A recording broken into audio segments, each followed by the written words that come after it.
Hello, all you positive heads out there. It's so good to be back with all you beautiful reflections of the one source consciousness that creates and animates all things. If you're new to this podcast, of course, we are super happy to have you here, and we just ask that you bring an open mind and heart to your listening experience and to be prepared to explore vantage points that I'm convinced will help shift or solidify your current understanding of the ultimate nature of reality. While listening, you'll be exposed to inspiring, empowering, and unifying perspectives that I'm highly confident will yield stellar results in your life if you opt to try them on for size. Also, at optimistic.tv, we have officially begun releasing the first few episodes of our new late-night style, consciousness-elevating video variety talk show, Optimistic, which features live visionary art, soul share interviews, retreat guests here at the Mystic Manor, as well as live musical performances. I'm also super excited to announce that we are currently making plans to release the rest of Season 1 on my personal favorite online streaming service. So stay tuned to optimistic.tv to follow the unfolding development of this exciting Optimistic expansion, as we'll be posting more info and release dates there soon. And in the meantime, be sure to check out, of course, the first few episodes at optimistic.tv as well.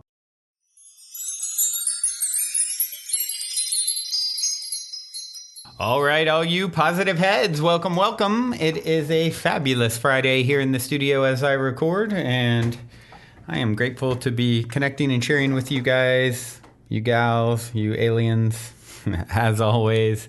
And today I'm going to continue the trend that I've been on for the last couple weeks. In honor of the 5-year anniversary of this podcast, I've been doing some 5-year flashbacks, some wormhole journeys into the past with some of my favorite episodes that stick out. And quite honestly, a lot of times they run together in my head, you know, what I said, when, where, or how. And from time to time, there's those that pop out that I recall. And especially if, you know, I had a guest on, right? If it's just me doing an episode on my own, I don't quite remember what I said, when, where, and how, like I mentioned. But one guest that stuck out to me in the past was Derek Rydall. Early 2017, he was originally on, and then he ended up coming on the show 2 more times a year or so later. And I just really loved his story. I really loved his perspective. He's a podcast host as well as an author. And he talks about the law of emergence in contrast to the law of attraction and the subtle difference between the two. And I really, really liked this perspective, and it always stuck out for me as, you know, just understanding the subtleties of law of attraction and, you know, where attention goes, energy flows, and all of that. It can be very nuanced, right? And there's a lot of things at play as we sort of learn to navigate that creating with our beliefs and energy and thoughts and all of it, and sometimes frustrating, you know. So there's so many things at play. And like I said, he does a great job of breaking down this whole topic and share some wonderful stories and just, excellent. So without further ado, it goes for a little while. So I'm going to jump right in, throw you guys right down the wormhole. This is Derek Rydall going back to, rewinding all the way back to March 8th, 2017. Hope you enjoy. Till next time, journey well.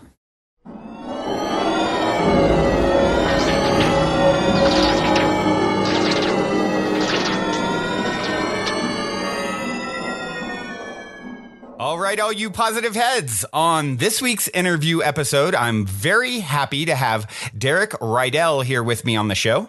Derek is the author of the best-selling book, Emergence, and host of the podcast with the same name. Hey there, Derek. Welcome to the show, my friend. Hey, it's great to be here, man. Really an honor and a pleasure. Yes. Been looking forward to this for quite some time, and we will just dive right in and begin with, I always open with the same question and end with the same question. So in the spirit of not shocking my audience, you're in an elevator, you have 10 floors to answer. The guy next to you looks over, says, "What's your passion?" What do you say? I have 10 floors to answer. Is that You what have you said? 10 floors, and you can decide how fast or slow the elevator is. I was just going to say, is it a fast elevator, a slow, creaky elevator? Is there music playing? Okay, you're messing up my whole 10 floor thing here. No, I mean, my passion is twofold, but my core passion is knowing, discovering, awakening to the truth that allows us to be more free and more fully expressed. And my second core passion is all the ways that I share that with people. So realizing the truth and then finding a way to share it with people in a way that helps them to wake up to the truth as well. In fact, I mean, my core mission Beautiful. is to awaken people to their true identity, to inspire and support them in fulfilling their destiny so that together we can create a world that works for the highest good of all. So my passion is anything that allows that to get fulfilled. Beautiful. I definitely can relate to that whole passion, and I look forward to hearing how you're doing that. Why don't you start at the beginning with, why don't you tell us a little bit about your background, your story? How'd you get here? Yeah, I mean, how I specifically got to talking and teaching about what I do now around the law of emergence and the whole emergence paradigm and how to really realize and fulfill our potential. I've been on a journey of personal growth and all that self-improvement for many, many years. And after over a decade of self-improvement, many years ago, the only thing I had improved was my ability to describe why my life was so messed up. I had gotten so good. I had so much improvement in my ability to point out and describe all the ways and reasons why things weren't working. But there wasn't a whole lot of transformation in my life. I was still struggling. Right. And it got so bad for me. The more I tried to improve my life, the more inadequate I felt, and the more frustrated, and the more angry, and the more depressed. And eventually I got, addicted to drugs and alcohol and almost died from an overdose. So, oh, wow. Yeah. So it didn't work too well for me. And I remember lying in an emergency room with the IV snaking out of my arm after that terrible event. And, the doctor telling me I was lucky to be alive, and I didn't feel so lucky.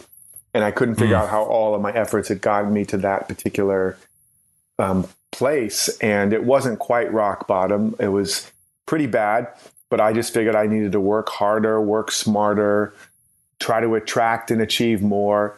And I redoubled my efforts. And for a brief moment, things got better, as they usually do when you get momentum again. But then everything went sideways. And I was doing a movie in Jamaica, and everything just started falling apart. And I finally went diving alone in a reef, trying to get lost from it all, and literally praying to get lost from it all. And got to be careful what you pray for, because I actually did get lost in that reef, and I got trapped in that reef. Yeah, and had an experience where I basically almost drowned. So much so to the point where there was a moment where I knew I was not going to make it. And because nobody knew I was out there, I was stuck. And I just had such a moment of finality, like I really wasn't going to make it, that I had what I can only say is the first time in my life I'd ever experienced true unconditional surrender, because I had nothing left. It was just, I had to let go. And in that moment, something finally cracked open in me, and I had a vision. And I saw that this self that I've been trying to improve all these years was a fictional character.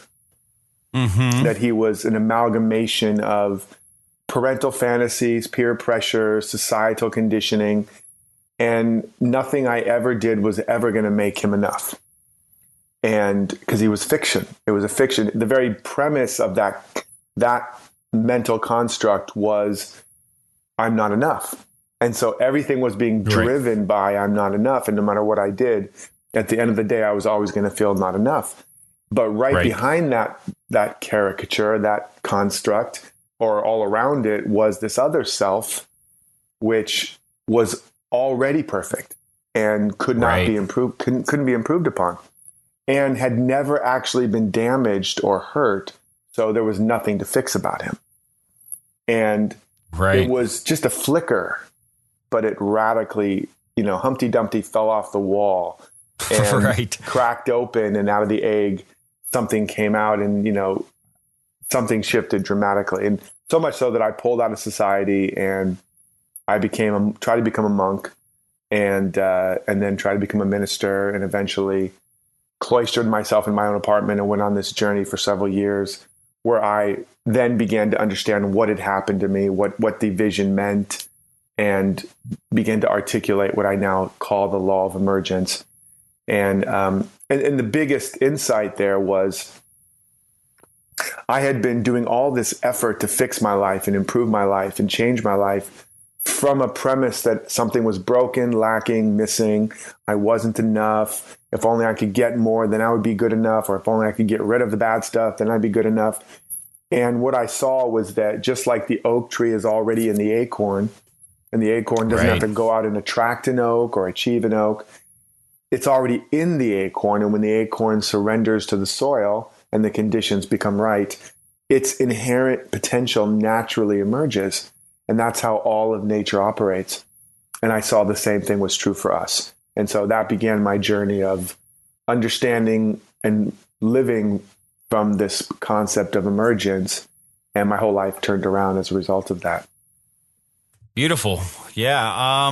So isn't it interesting how once we stop trying, that's when it's like so much easier to just let things naturally flow as opposed to trying to force things. And I know I'm someone who's definitely had to figure that one out, and maybe still am.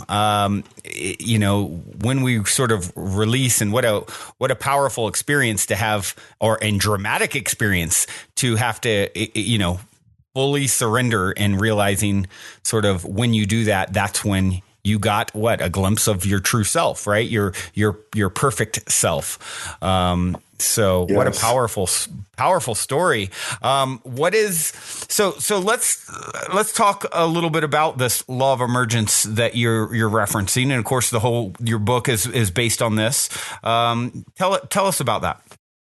Well, the law of emergence basically states that, your destiny, your potential, everything you could ever want or need is already within you, like the pattern of a seed. The apple tree is already in the apple seed, not only the apple tree, but apple pies and, all that. It's all there in potential. All the offshoots. All the offshoots, right? And not only an apple tree, but literally orchards of apple trees are in that apple seed. And likewise, there's a destiny of greatness, and just indescribable and inconceivable destiny that's planted in the soil of your soul. And it's never happened before. It's unprecedented. And because you've never happened before, and it's already there. You brought it all with you. The world can't add anything to you, and the world can't and has never taken anything away from you. But it only emerges when and as the conditions are congruent with that seed, just like any seed. If you got to water it, weed it, feed it, expose it to the right amount of light, etc. So there are certain conditions that are required once you understand what the seed is. And so the law of emergence is basically an understanding that all of life is emergent and not attractive. We don't live in an attractive universe, although that happens at a relative level. And that's also a big question people ask: what's the difference between law of attraction and law of emergence? Yeah, definitely. And the difference is that the law of emergence is, at least so far in my experience, is the closest to an absolute teaching, meaning there isn't a greater law or principle that we know of. That the fundamental premise that it's already here, it's already happening, it's already done, and when there's alignment, it emerges. That's the way the whole universe operates, as far as we know, with quantum physics. And then you go back and you read the great master teachers, Jesus, Buddha, Lao Tzu, etc., and you see that they were actually teaching the same thing. You know, they were talking about this thing called heaven or nirvana or the true self, the Buddha mind, the Christ self, the Tao. It's all in you.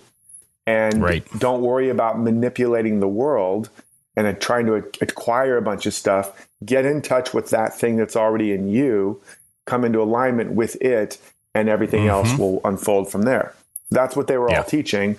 If we'd only gotten that part right, we would be in a very different place right now. If we didn't put heaven somewhere beyond the clouds. If we could have left the hell and brimstone part out of it, it might have helped. If we could have left the hell and brimstone part and not separated heaven or God or nirvana or whatever you want to call it, if we hadn't put that separate from us and put it somewhere out in the clouds, which is not what any of these people taught, we would be in a very different place. So that's the core. But as that unfolds, that seed of potential emerges in you, and it emerges in the time-space continuum and in the world of 3D and contrast and polarity, it appears as interaction, cause and effect, and attraction. It looks like that's what's happening. But even as Einstein said, our separation from each other is an optical illusion. He might have even said optical delusion. But so it appears like, it's just like, you know, when we talk about the sun rising and setting, we say, oh yeah, the sun, let's go watch the sunset. Well, I hope I'm not blowing really not anybody. setting. It's not setting. Exactly. I hope I'm not blowing anybody's mind. Yeah. It's not setting. The planet's just revolving, and it creates the optical illusion of a rising and setting sun. And it's also so it's a linguistic convenience. And it's also just more romantic. You know, if you're in hey baby, you want to go watch the planet revolve. It's not quite as, it doesn't quite have the impact. Unless sounds a little too nerdy. Right? Well, unless your sweetheart is an astronomer, then I guess it would be very sexy and very romantic. But other than that, take note, astronomers. That's right. That's right. We're coming up with a new book of pickup lines. So that's the same thing with attraction. It's not really, but even more than that, when you're trying to attract something or even achieve something, the underlying premise is often, I don't have it. Something's missing, something's broken, something's wrong. Now you're focused on the lack. Right. And that's literally the seed you're planting, is you're planting a seed of, I don't have. And so even if you through sheer will manifest a bigger paycheck, you often find yourself just broke at a higher income bracket. Or you manifest a new, bigger house, but you find yourself even less at home. Or you manifest a new relationship, except you find yourself in the same argument. So you've rearranged deck chairs on the Titanic, but the ship's still going down. Right. So Emergence, like all the great teaching, I'm not saying I didn't make up Emergence. I'm not saying, I've got a great teaching. I'm saying it is a great teaching because it is the perennial truth teaching. They're always starting from the premise, if you really understand them, that there's nothing wrong or broken in this universe, including you, that the intelligence that created it all is perfect and made it perfect, but we are misperceiving that perfection, and we're experiencing not life directly, but we're experiencing life through the filters of our perceptions of separation, lack, and limitation. And which is one of the reasons why one of the master teachers said, it is done unto you as you believe. So it's not that life or God or karma or anything is doing anything to us. It's that we're experiencing reality. What I like to say, we're experiencing the infinite perfection through our relative perceptions and projections. And so this is all about getting back to what is that perfect pattern, that perfect idea, that true potential within all of us. And rather than becoming problem solvers and trying to manipulate and wrestle with all the conditions in the world, let us get back to that seed of perfection that was planted in the soil of our soul and learn how to organize our life around it so that it begins to grow and emerge and reveal, what we're really here to be and do and create. And when that happens, then those problems we've been struggling with start to dissolve. And, people will say, oh my God, you're so successful, or you've had a healing or whatever. But all that's really happened is more of who you really are has emerged. Right. Yeah. You mentioned Einstein. It made me think of a quote, something to the effect of, the only reason for time is so everything doesn't happen at once. And, right. You referenced quantum physics. And of course, we talk a lot about this, this concept, and never having referred to it as the law of emergence, but it's really a beautiful way to put it, because when you think about it from a quantum physics standpoint, in the perspective that everything, time is an illusion. Everything is happening in the eternal now. As I will often say, your fifth birthday party is happening on another channel right now. And then, same with your future potential selves, right? And so it emerges based off of you coming into alignment with it, something that there's nothing essentially new from this perspective that can really be created, right? Would you agree with that? It's all been created. It's rather a choice of what sort of version of our movie we want to put on the screen. Yeah, exactly. There's a couple ways to look at it. Yeah, it's like I use the analogy often of the radio, right where we are, we're inundated with radio broadcasts. And somewhere in that, multiple broadcasts, your favorite music is already playing. But it's not manifest in your experience yet. So, but it is already broadcasting right here, right now. And only once your frequency is tuned into and literally becomes the frequency of that station, then that station becomes manifest. Or as I like to say, you have a manifestation. Right. And so I love it. Right. And where was the music before you tuned in? Right here. You didn't have to grab your radio and run down the street to catch it. You don't have to sit around and wait for it. It's already broadcasting. So all manifestation you can only manifest what's already here. And so that begins to manifest, but it's already playing, right? So we have all these stations, all these frequencies we can choose from. And it's all about what we're tuned into. And so you can experience just about anything you want because somewhere that frequency is playing. But ultimately, the music we really want to hear, that beat of abundance, that symphony of success, that the greatest and grandest version, right? Exactly, the greatest and grandest version. It's playing right now. Now, in terms of you can't create it. So that's true. It's already happening.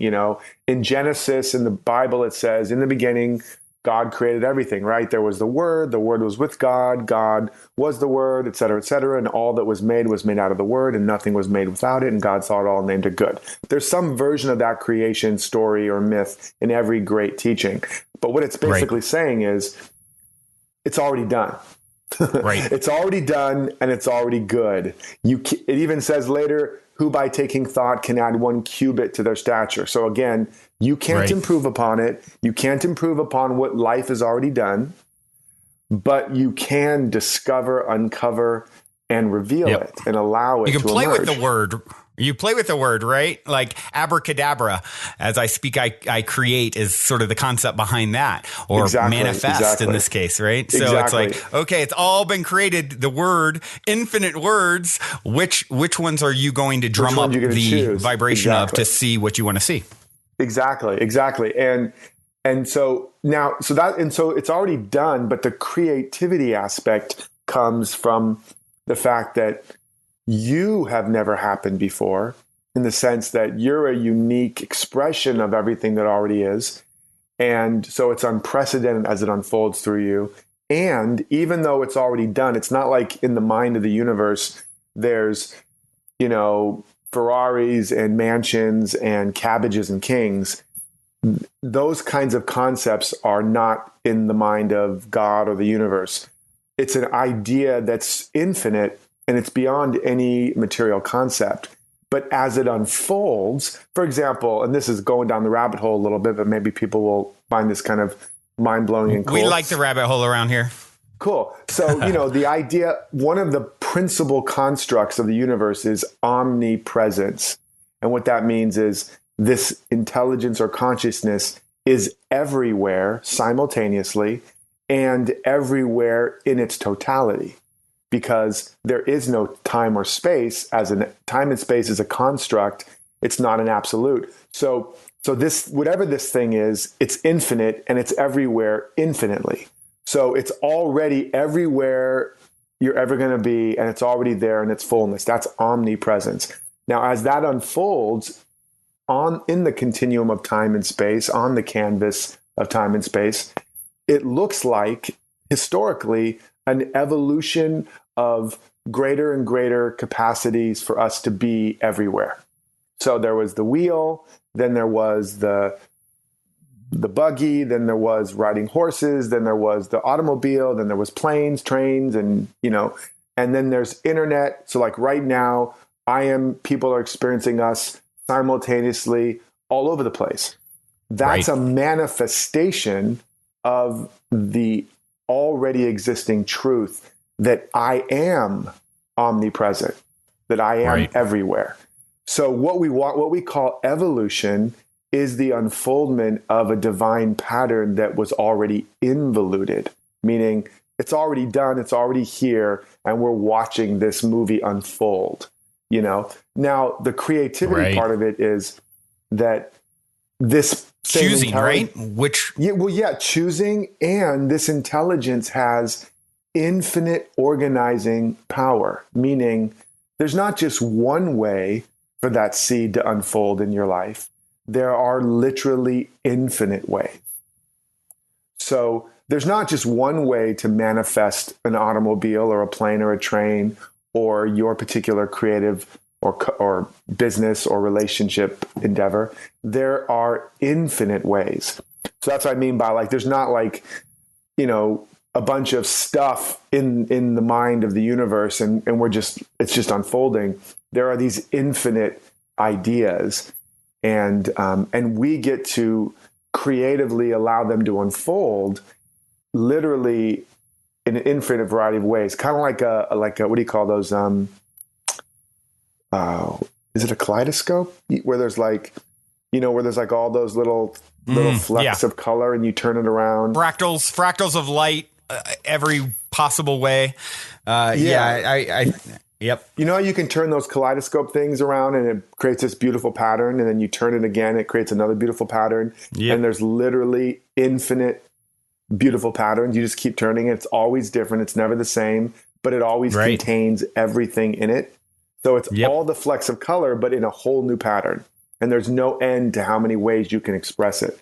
So that's true about our life. And one final thing I'll say about that, I think the most important point is that what this means is no matter what your situation is, no matter how dire or challenging it is, no matter how many options seem to be off the table, that the truth is that there are infinite ways for you to resolve, solve, heal, or accomplish that thing. Not just one or two or 10. There's literally infinite possibilities for outcomes. And you humanly can't figure that out. But if you're willing to do this kind of work we're talking about, then that infinite organizing power can take over your life and start to make a way where no way appeared to be. So that's the real, good news about that particular principle. It's wonderful news because, so many people, how many people start to figure some of this stuff out? They get to this point in their own journey through their own unique way. And they think, wow, I wish I'd figured this out, when I was younger, 20 years ago, whatever. And I've missed my boat. I've missed my opportunity to really be that greatest and grandest version of self. And when you start understanding, hey, you are literally in eternity. Time is an illusion. You always are. You always exist. And there's infinite ways you're part of this source that we're really referring to here, right? That is infinite in its ways it can find to express and bring out that that next version of self that we're all sort of striving to tune into. And I think so many people get caught up in lost and give up hope that it's too late for me. You have enough time. You're perfectly on time. Even I would say it's like it's always unfolding perfectly. Exactly. And there's no, expiration date on your dreams. There's not like a stamp on the back of your neck that says use by. Right. And then has a date on it. There's the minute you say yes and you start to tune into that station again and bring your life into alignment and integrity with that idea, that frequency, that seed, whatever you want to call it, it starts to unfold. And if you're Grandma Moses, a famous American painter that became famous in her late 70s or 80s, then so be it. If there's many, it doesn't matter. Now, some might argue, well, my dream was to be an NBA basketball player and I'm 4'2", or I'm 50 right, now. Right. And 70. Yeah, and 70. But so there may be some rediscovery or reinterpretation of what the seed of that dream really was.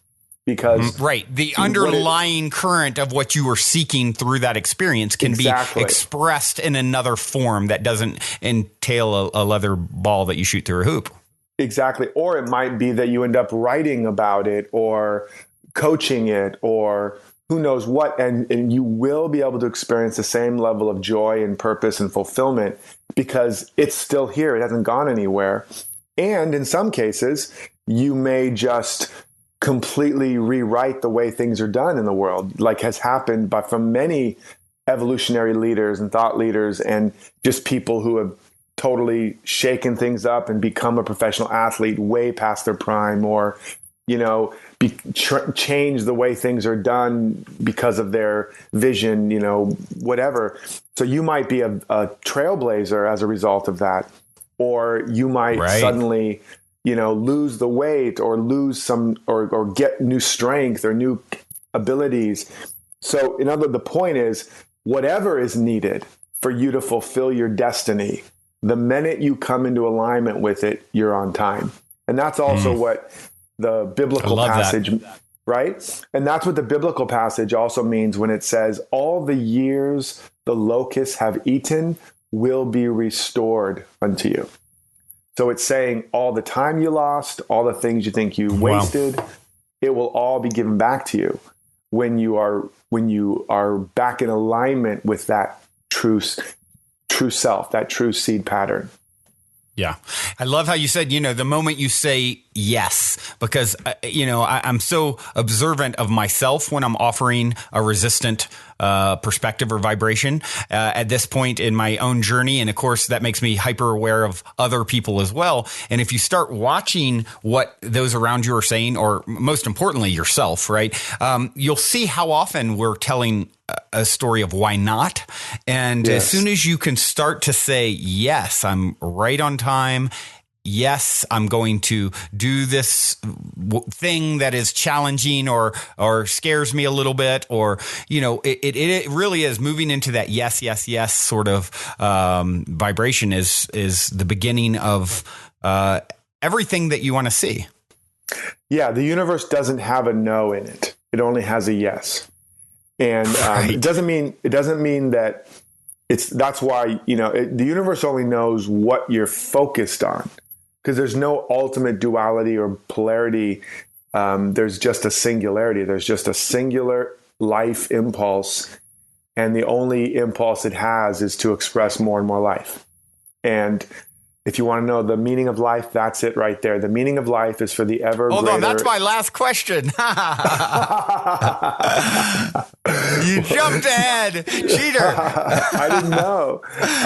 But yeah, so continue. There's only good that's unfolding. And that doesn't mean that we can't be clear on what our no is, but because that helps us to define what our yes is. But yeah, there's only a yes. And all of life is already on our side. We just have to get on our own side fully. And that's, when we talk about the seed is there, it's already planted, but you have to create the congruent conditions. The music is already playing, but you have to tune into that frequency. It's ultimately all about organizing your life mentally, emotionally, spiritually, energetically, physically, so that you're in integrity with who and what you really are and why you're alive. And the more that integrity locks into place, the more that is your true potential, your true genius, your true power, and your true purpose will start to manifest, become visible, audible, tangible, because now you are in alignment with it. The dream doesn't come true. The dream already is true. You have to come true to it. You have to be true to it. But it's already Beautiful. here. It's ready and willing as Waiting as long for as you are. It starts waiting for you. Yeah. Now, you talk about how our problems are actually like answered prayers. Can you elaborate on that concept? Yeah. So again, because there's only oneness, there's only this omni-action, this omni-expression of infinite life, love, power, joy, just looking for more and more ways and avenues and instruments to express itself, to put itself on display. And it's doing that right where you are. So when you pray, affirm, intend, desire, I want more, I want to be more, do more, have more, create more, in that instant, that potential is activated. It's instantly answered, instantly activated. The challenge is that the part of you that wanted the more, that asked, prayed, affirmed, etc., is not congruent or is not equivalent to the part that you've activated. Otherwise, you wouldn't have even had the need. And so if you can imagine, it's that part of you that wants the bigger, better life that's consciously thinking of it. It's like kind of a narrow concept or perception. And what you've activated is much bigger, a bigger life, a bigger energy. Right. Now it's trying to emerge through you, much like the oak is trying to emerge through an acorn. And if the acorn had self-consciousness, as the oak starts to emerge, its shell starts to crack, that's going to be perceived as a problem. The acorn's going to be like, oh my God, my life's falling apart. All of the things that protected me are breaking down. Please, somebody come in here and do some healing on my shell, right? They'd be like, fix my shell, put it back together, heal my shell, do some Reiki. I don't know, And it's like, it's like, what's happening to me? I just wanted to be the best nut in the forest. And, but there's something bigger than the acorn self-concept. So, or like the joke about the caterpillar, and why it's starting to like molt or whatever it does, and this weird stuff starting to break down into the wise butterflies talking to him and saying, you don't understand, look up in the air, those things flying around, that's going to be you. And the caterpillar looks up and is like, you're not getting me up on one of those things. I'm afraid of heights, man. Right. So that's what's happening for us when it unfolds, and it creates what we would call a problem, a crisis. Stuff's breaking down. It's painful. It's bad. And we've been trained to believe, you want to get rid of the problems, get rid of the crises. Like another example is the forest fires. When they happen naturally, they're good things. And certain species actually needs a forest fire. The jack pine, for example, if it had self-consciousness, it would have a vision board where there's never fires and there's always big burly firemen waiting to put them out, and it would never ever have a fire because that's painful and does a lot of destruction. But if it succeeded at that, it would fail to thrive and eventually its species would die out. So these problems are literally an emblem showing us, here's an area where you've activated a bigger life, a bigger potential, but you're trying to survive in a world that's now too small. Right. Smaller than what you've activated. And so it's not saying you're bad, you're a sinner, it's all about your past lives, you might as well just sit this one out and wait till you get better karma. It's saying that something more is trying to emerge here. and it's revealing itself as what you call a problem, which means emblem. And it's just showing you that there's something more trying to emerge. And then when you understand that, you realize the thing that's trying to emerge is the thing you've been asking for, praying for, desiring, visioning. And then when the problems occur, you've been fighting them, judging them, resisting them, wrestling with them. It just doesn't look like you expected it to look as it's emerging, right? Exactly. And so you're putting up all this resistance to the very thing you've called forth. And instead, you have to begin to cooperate with it and begin to ask and stop being a problem solver and become a vision holder and begin to ask emergence questions like, not, instead of what's wrong with me? Why is this happening to me? Why have thou forsaken me? Whatever. Right. You want to ask, what's the larger life trying to emerge by means of this? Right. What's the greater potential that's trying to be activated in me as a result of this? What are the And I may not know. And even though I don't know, I have faith that it's emerging, right? And I can't necessarily see all the chess pieces moving and where they're going to end up. I know where they're going to kind of end up, but I don't necessarily understand this moment, but I trust it, right? Exactly. It's like, I don't know what the future holds, but I do know what holds the future. And that is this divine perfection, this divine love, this perfect pattern. And, the intelligence in the acorn that knows, everything is falling apart right now, but I know it's because something bigger is falling together. And that is real faith, but it's not blind faith, although it might feel like that at first. It's ultimately, the more you really understand the principle, you start to lean on the principle. And you know that just like when you learn how to float in the water, you're leaning on the principle of buoyancy. And once you understand the principle and start to live in alignment with the principle, it's no longer, you don't have faith that you're going to float. You understand the principle, and you know that a principle can never fail you. Right. And so the principle is what we're talking about, this emergence principle, that it's already here, it's already happening, it's already now, it's perfect.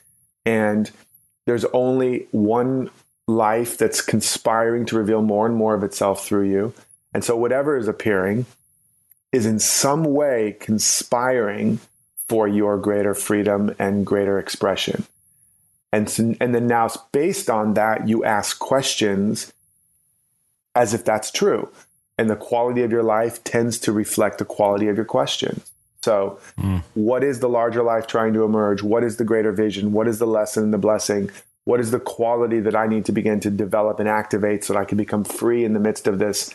And as you ask those kinds of questions for real, expecting an answer, and work with them, you start to transform your consciousness. You make your consciousness the fertile soil for this seed now to begin to grow and emerge in your life. And on the other side of that, you look back and you're grateful and you're like, I wouldn't change that for the world. Yeah. Yeah. And how often does that happen, where we sort of have an experience of something that we are judging as bad, right? And then we look back later and say, oh man, I am so grateful that happened because it led to this, or it taught me that. And if you can bring that awareness into the moment, when, because kind of what we're talking about here reminds me of the Rumi quote, the something to the effect, the wound is the place where the light enters you, I think it is. And if you're in those moments of the shell cracking, if you can embrace it instead of resisting it, it also helps you to move through it much quicker as well. Would you agree? Oh, absolutely. I mean, well, what you resist persists, what you fight, you fuel. Yeah. So if you're in resistance to, again, this is what all the great masters taught, Jesus said, resist not evil. And Buddha talked about finding that state of equanimity where you're neither craving anything or averse to anything. There's no craving or aversion. You're not resisting anything. You're not attached or resistant. And when you find that place where I'm not attached to any good thing and I'm not resisting any bad thing, now there's an equanimity. You become the beholder. You become a container, an opening through which what is true and real can now emerge. And because whatever is quote unquote limiting or negative isn't ultimately real. It's just a coagulated energy pattern, because the only thing that's real is wholeness and oneness and perfection and love. But as it's unfolding, as we talked about earlier, we're experiencing our own relative perceptions and projections of this infinite perfection. So we'll create all kinds of energy patterns of lack, limitation, fear, doubt, worry, and they'll manifest as experiences. And so, but they're not real in the ultimate sense. They're not supported by the universe in the ultimate sense. So when we are no longer fighting them and resisting them through judgment, through fear, through reaction, because they're not real and the only energy they ever had was the energy we'd been feeding them through our resistance, they literally start to starve and break down and eventually dissolve and disintegrate, sometimes before our very inner eye. And so that's the whole ultimate value in meditation, like mindfulness and witnessing. It's because you're observing the thought, the feeling, the experience, but you're not reacting to it. And now all the energy that it had starts to dissipate and eventually break down. And what reveals itself in its place is the perfect pattern that was always there. Now it can emerge freely through you. So that's what's happening when those challenges and those problems arise. And we learn to court them, to dance with them, and to, as I said, start to get excited about them, start to realize, oh, right, something more is just starting to emerge here. Something better is trying to emerge here. This is a good thing. This is a good opportunity. It's like if you go to the gym, you don't go in there and you go, God, why is there all this resistance when I try to lift these things? You don't go like, right. why is this hurt and so painful and I'm sore? I'd love to go to the gym as long as there were no weights. And, you're literally working with all of that is one big problem that you're working with. And it's even called resistance training. And right. So, and the result of grappling with and working with that gym is you get stronger. So when the problems arise and all the work you're called to do to realize the bigger vision, to embody those qualities in you, it's the problem itself is creating the condition for that growth, strength training. Right. And so on the other side of that, you now have a stronger capacity to carry more energy or more of whatever, that is. Like if you pray for patience, you don't wake up on Monday morning and ta-da, I'm patient. You wake up on Monday morning and ta-da, you're in rush hour traffic and you're more pissed off than ever before. And you're like, what's happening here, God? What's happening? This is exactly the opposite of what I prayed for. And, but now you got to really practice the patience, and that starts to activate and integrate patience. And pretty soon you're able to sit in rush hour traffic and all you have is love and compassion for everybody else that's freaking out. Now you've embodied that new structure, and now you're sent into the world in areas and ways where that gift of patience can be used more fully. And so life gives you an even bigger platform, because now you are a stronger instrument to carry more of the light and more of the love, and more of those qualities. Right. So that's how it works. So that's a very long answer to why your problems are answered prayers.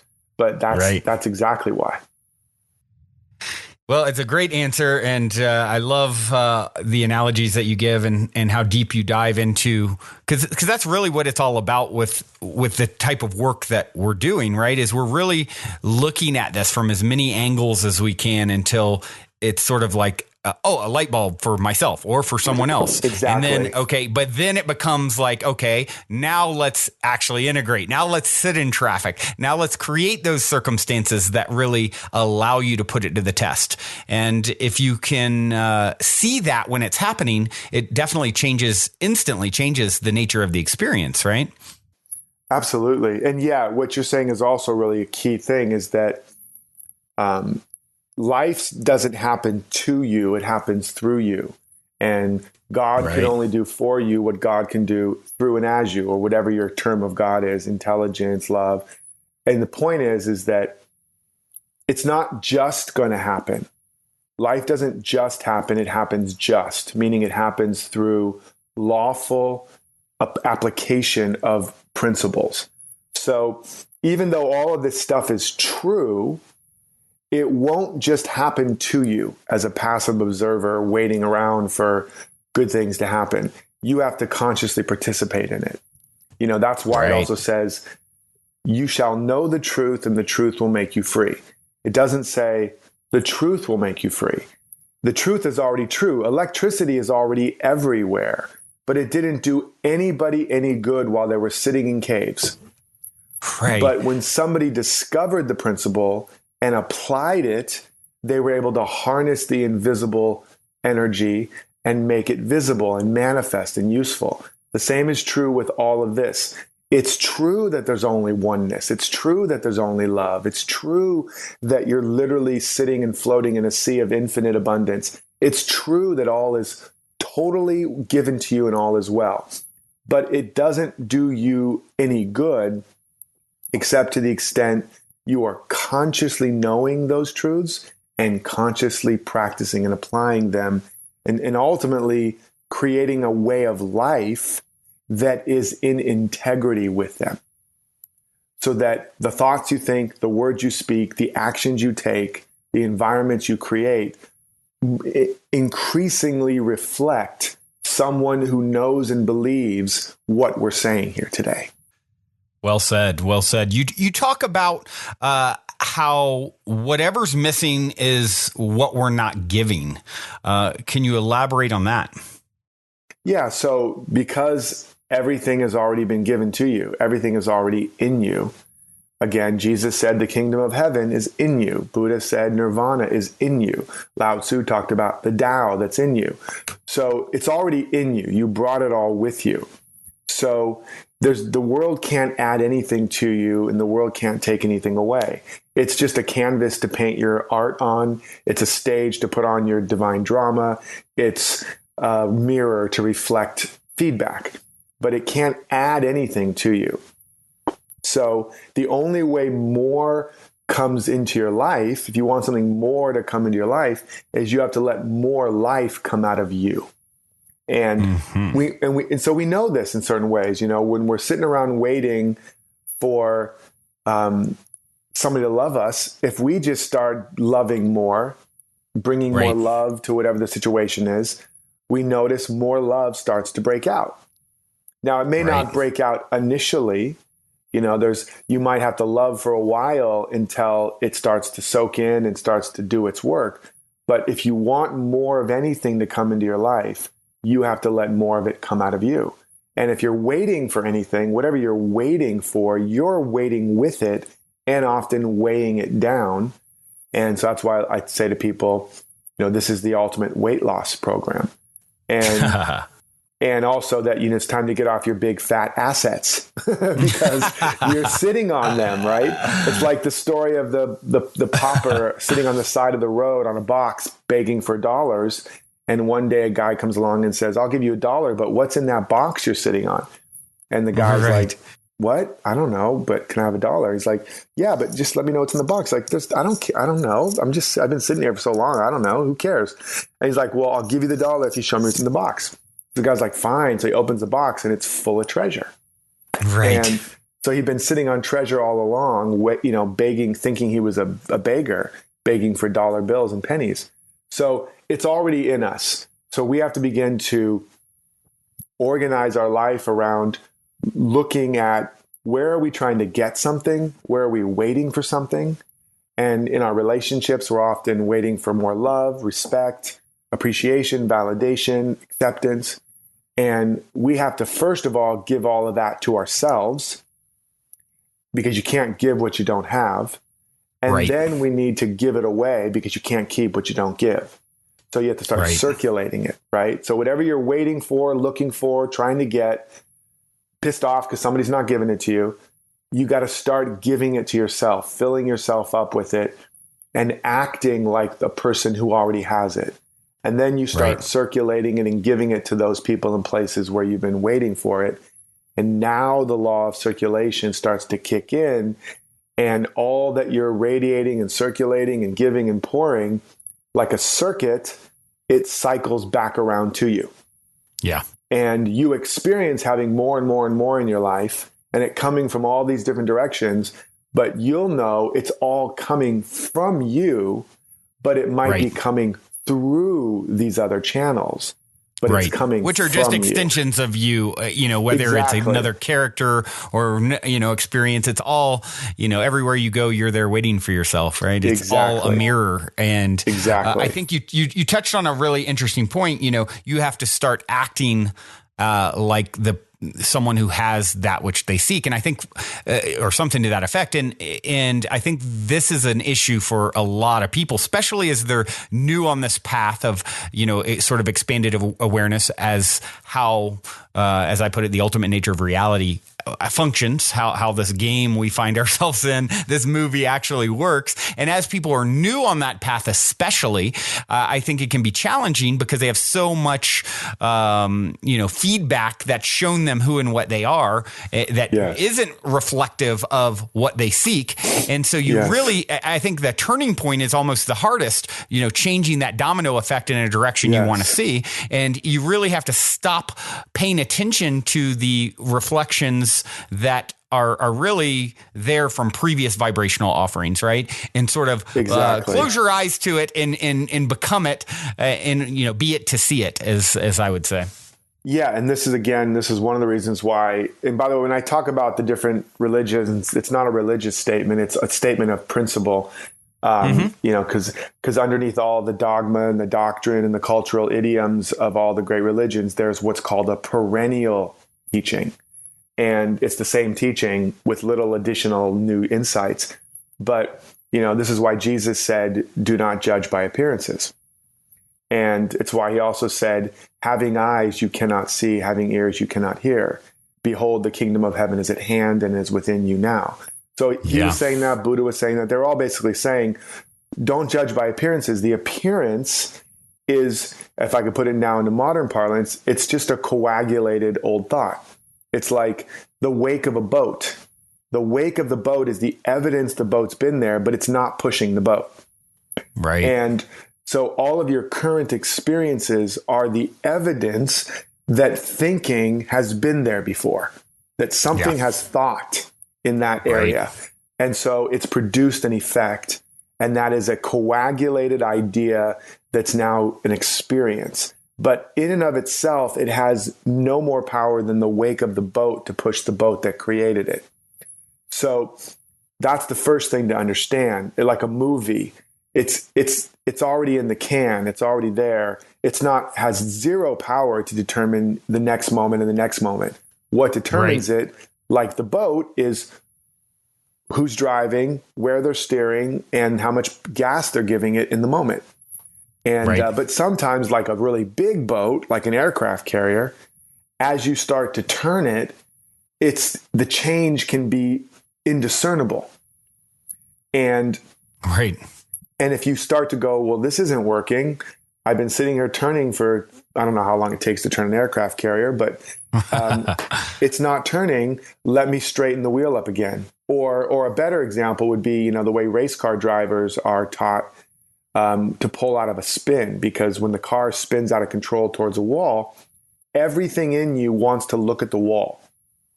I got to look at the wall so I don't hit it. Right. But if you look at the wall, you will hit it, because the hands follow the eyes. And so you're trained to look away from the very thing that everything in you instinctually wants to look at. You got to look away from the wall and look towards where you want to go. But even then, you've cranked the wheel, you're looking away, the car is still sliding towards the wall. And so there's a moment in there where you're like, oh crap, this isn't working. It's not working. I gotta look at the wall. I gotta look at the wall. And then again, you straighten out the wheel and bam, you hit the wall. So it's a tentative, precarious place when you're doing this work, especially if you've got a lot of momentum or inertia sliding towards the thing you don't want. That for a while, it might appear like you're still sliding, because you are. There's momentum there. There's inertia, mental, emotional, and maybe physical inertia. And by the way, let's be very honest. Even if you look away from the wall, it's not a guarantee that you'll never hit it. But if you look at the wall, you are guaranteed to hit it. Right? So then at a certain point, you keep looking at where you want to go. Okay, my bank account looks empty. I'm scared. The landlord's knocking on my door, but I'm going to keep having a vision of abundance. I'm going to keep feeling abundant. I'm going to keep acting abundant, talking abundant. I'm going to keep activating this vibration and move in the direction of the vision. Oh my God, there's no money. But I'm going to keep doing it. And eventually something clicks and you're like, you know what? Yeah, I don't have the money in the bank, but something's shifted. I feel abundant. I feel like something's happening.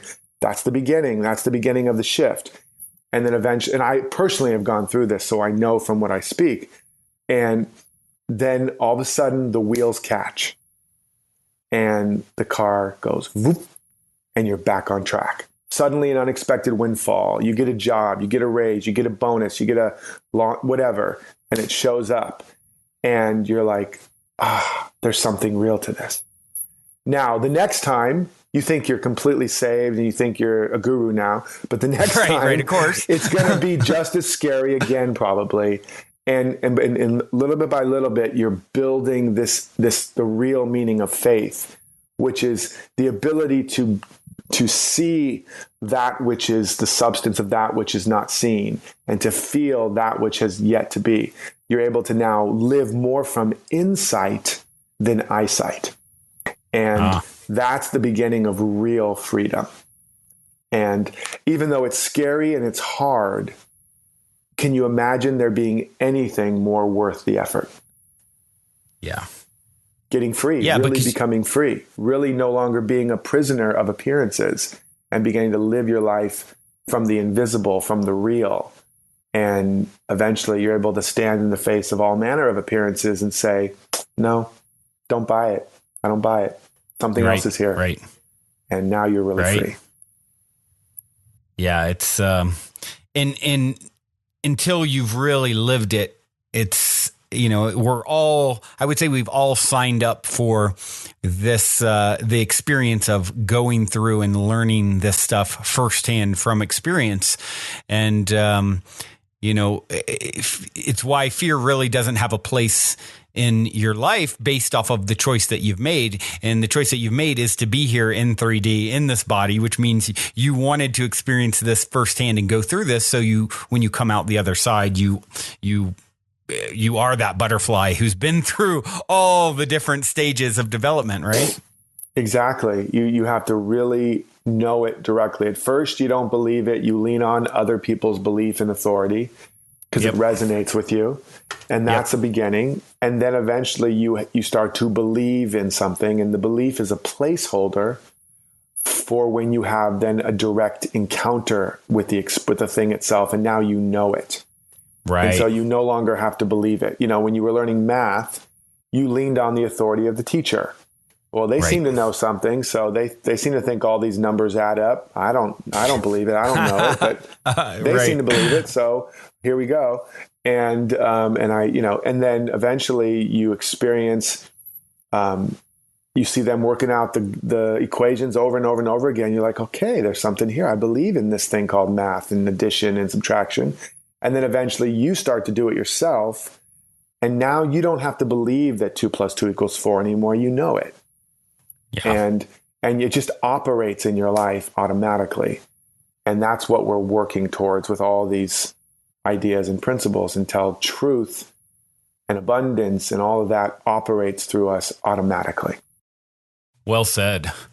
So I want to switch gears a little bit here. I have a go-to question that I love asking. It's something that I find fascinating and inspiring and encouraging for people as they go down this path that we're all on. And that is, getting those winks from the universe, if you will, or, synchronicities, serendipities, positive paranormal stories. And being such a sucker for a good story, I always like to ask my guest if they have something along these lines that they'd like to share. Got anything good for us? Yeah, I mean, I've had a lot of experiences like that. But one I was just talking about, we were talking about just now, trusting the abundance and the universe and all that, and your rent's due. And, I mean, years ago, I had an experience where I'd had this opening and I was cloistered in my apartment doing my monk-like existence. And at some point, my savings account dwindled to nothing. And I remember being confused and angry and like, God, why is this happening? I'm doing all the right things. I'm doing all this work, internal work and everything. And now I'm broke again. This doesn't make sense. And I was pissed. And I was like Gary Sinise and Forrest Gump, climbing up the mast and shaking my fist at the heavens and saying, okay, bring it on, God. And so one day, and I was, my landlord was knocking on my front door. The bill collectors were knocking on the back door. And I was like literally living on a prayer. I had nothing to lean on and to hang on, but a prayer. And I remember sitting in my fake faux leather chair, meditating and sitting there. And I basically said, okay, I'm not getting up from this chair until I know the truth, either that this stuff's real or that it's a bunch of BS. But one way or the other, I'm not getting up until I know. They're going to have to pry my cold, lifeless hands from this faux leather chair because I'm not getting up. I laid the gauntlet down. And, daylight became dusk and the crickets came out for their nightly chorus. And I wrestled with my demons and angels. And at some point in the middle of the night, this download happened. And it said to me, basically, thou shalt have no other gods before me. It said, you made your bank account your God. You made your bank account your source. And whenever you make anything outside of you your source, it is destined to fail you. And it's set up that way so that you can ultimately come back to the real source and become free and become an instrument of something greater. Because as long as you believe anyone or anything is your source of safety, security, support, or supply, then you have to give your power away to that source. And eventually you have to twist yourself into a pretzel to make sure you keep getting what you think they have and you don't lose what you think they could take away. And it said, so you have to learn this. And in that same moment, there was this peace, this incredible release, and I fell asleep. And a few days later, and I'd been walking around for a few days, still the same problems, but internally I was at peace. Right. And the phone rang, and it was my ex-acting agent who said, I know you're too spiritual to do commercials now. Because I had said something like that. I was crazy. And he said, but they called looking for you out of the blue for this Pepsi commercial. And I immediately knew it was an answer. And I said, okay, I'll go on the audition. And so I went on and I booked it. And for 2 days work, I made more than I'd ever made for a year. Wow. And I was taken care of now completely from 2 days work. And, but the big breakthrough wasn't just that, oh my God, this came out of nothing. This came out of this direct connection to this something. But it also proved to me that of my own imagination, I could have never imagined that outcome because that was outside of my current self-concept. I didn't do that anymore. But when I opened up to the infinite organizing possibilities that we've been talking about and had that connection, this intelligence always can find a way, even where there appears to be no way. And so that was a profound synchronistic experience that just changed the whole direction of my life. And there's many other ones. There's many other ones that are even more bizarre, out of body experiences and meeting guides in other dimensions, and all that's fun. All that's wonderful and fun. But for most people, there's not a whole lot of practical application to those kind of stories. It can be almost a distraction, right? Exactly. It can be a distraction trying to have all these experiences, trying to have phenomena. Doesn't necessarily mean that you're growing or awakening or becoming free. Right, right. Yeah, I think that's such a wonderful story. And, I've heard so many stories like it where you let go of trying to manipulate the external world to bring to you what you need. And to me, it really rings true because I'm someone who's done a lot of that. And, Right. just stopping and allowing it to flow, you were in this state of abundant state, right? A peaceful state. And you didn't know how you were going to fix the problem, but because you were in that state, the problem fixed itself, right? Yes. Well, yeah. I mean, yeah, you're touching upon another really important principle that you can't solve a problem. A problem is an emblem of a particular state of consciousness. So just like you can't solve ice at the level of 32 degrees or below, no matter what you do to that ice, right? You could pour hot water on it all day, but it's going to become more ice. So you can't solve the problem of ice, but if you rise to a higher temperature, the ice dissolves because it can't exist at that higher temperature. It doesn't live there. Right. It lives at 32 degrees or below. So you don't solve the problem, but the problem dissolves as you evolve. As you rise to a higher frequency, then certain things don't exist in that higher frequency. And so when you're living there, the things that live at the lower frequency disappear or they are solved. But like Einstein said, arrows of hate. Well, first he said you can't solve a problem at the level of thinking that created it. And then he said, arrows of hate have been shot in my direction many times, but they no longer touch me or cannot hurt me, because they come from a world I no longer inhabit.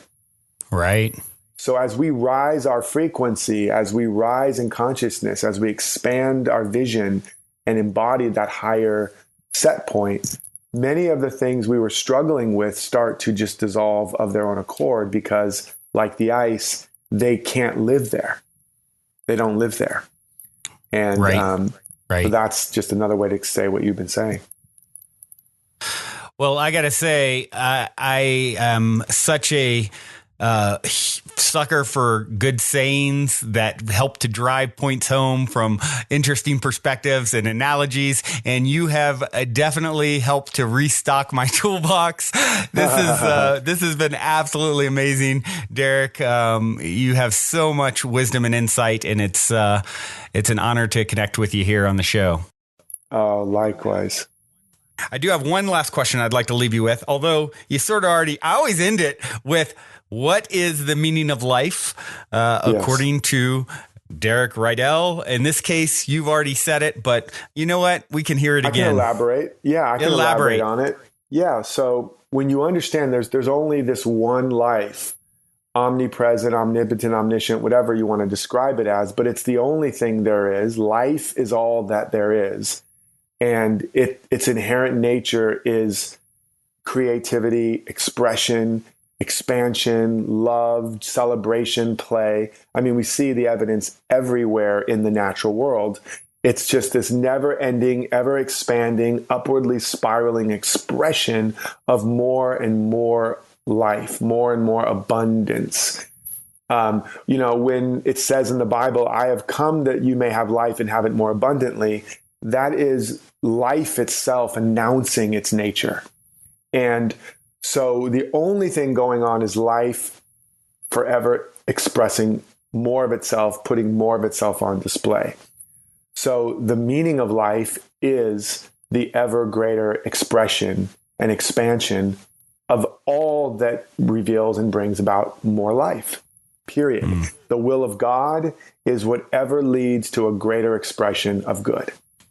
And so everything is always conspiring to reveal more life in all the constituent qualities, more love, more peace, more joy, more beauty, more abundance, etc. That's the only thing going on. That's the only thing that's ever been going on. But again, we experience our perception of life. We don't experience life directly. So if we believe life is against us and we believe there's all these bad things going on and it's dangerous and it's lacking and all of that, we'll experience that.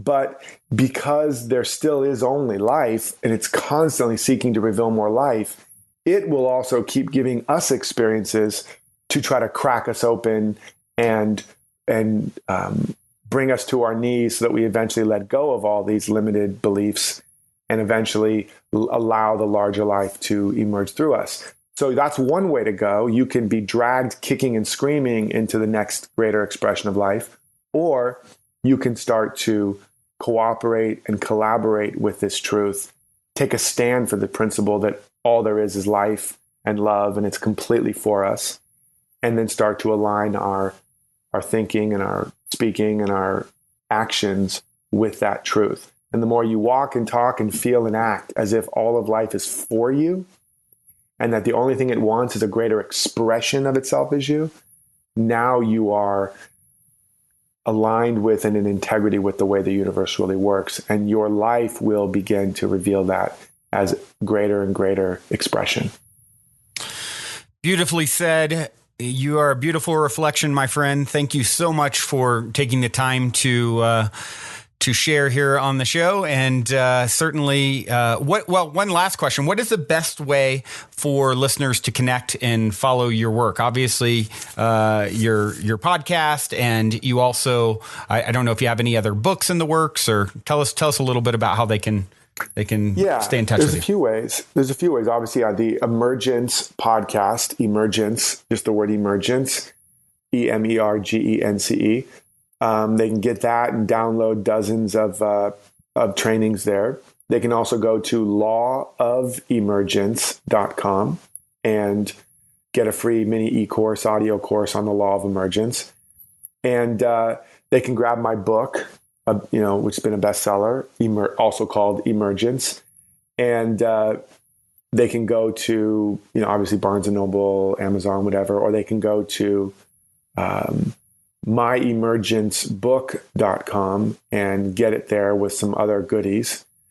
And then they can always just go to DerekRydall.com, DerekRydall.com, and go to the resource section, and there's free trainings and meditations and things they can download to support them in this journey. Beautiful. Thank you again, my friend. I look forward to next time. Until then, journey well. Yes, indeed. Thank you. Take care, everyone. And if you're feeling the call to come for a week retreat style Mystic Manor immersion, remember to go now and book your time to speak with me directly about stepping into the optimistic vortex at calendly.com/talk with Brandon while there are still spots left. Otherwise, I look forward to co-creating magic with you at the Mystic Manor.